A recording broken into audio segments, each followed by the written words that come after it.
If you ever come across a Roblox game called Where You Sleep, do not play it. If you try to search up the game yourself, you'll get nothing but an error page. Something tells me that I was not supposed to come across this game, and after what I saw, I'm convinced this was someone's confession of a gruesome crime.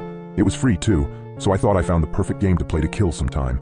The game had 14,000 players and positive reviews, so with a cup of coffee, I finally launched it.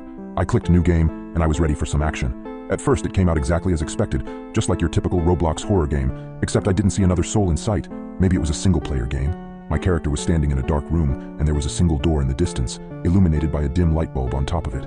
I was prepared for any jump scares the dev was about to throw at me on this short path. They always do that. But to my surprise, this game didn't have any. I was starting to think the player count was a visual glitch. I walked to the door and opened it to reveal a dimly lit apartment. I was expecting a jump scare here, but nothing happened. No scary music, no scary noises, nothing.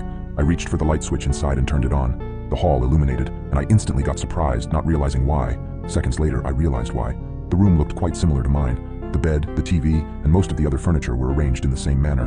It was quite strange, especially in a game called Where You Sleep, but I just stupidly brushed it off. I spent a couple more minutes checking out the room to discover some more surprising coincidences, and went to explore the kitchen. I was not really amused by the lacking amount of horror, but I was quite interested in the design decisions. The kitchen was also quite like mine. The table had 2 chairs by it, just like mine. The sink was by the window, and the fridge was quite similar too, except mine was a bit bigger and black, and the game one was green. Then something caught my attention that made my jaw drop.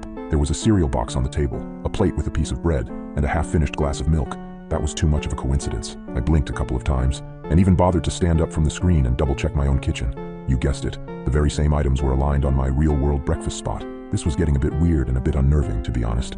It became even more suspicious when I navigated the character to the bathroom, as other similarities popped up. There was a single t-shirt in the washing machine, and the bathrobe was lying on the floor. It was the same as mine, and there was also no toilet paper when I used my last roll this morning. What the hell is this game? Is it like watching me or something? And just for the record, I don't have a webcam or anything that could capture the insides of my apartment. That's so effing creepy. Am I being watched? But why and who would install the cameras? To create a crappy indie game? No way, I thought. Since there was not much else to see in the game, I shut it down and checked my apartment for any traces of the intrusion. I'm not James Bond, but I did my best to look around for hidden devices and found none. It was getting late, so I decided to go to sleep. After waking up, I had mostly forgotten about the game. That was until I came back from the supermarket, and my computer showed that a new update to Where You Sleep was downloaded. I launched it out of curiosity, and when I saw what the update added, my blood ran cold. The patch added more details to the surroundings. Now it looked exactly like my place. Even the bowl I used for keeping keys at the door looked identical, and had the same dent. I could read the book titles on the shelves, the same as mine, and the fridge in the kitchen was now bigger and colored black. There was no explanation. I went to the game discussion forums. There were a couple of messages from players stating the devs are lazy with updates and how the whole thing sucked. I dropped my own comment saying, "Devs, what the F is going on?" And I described my experience with the game. Several hours later, I checked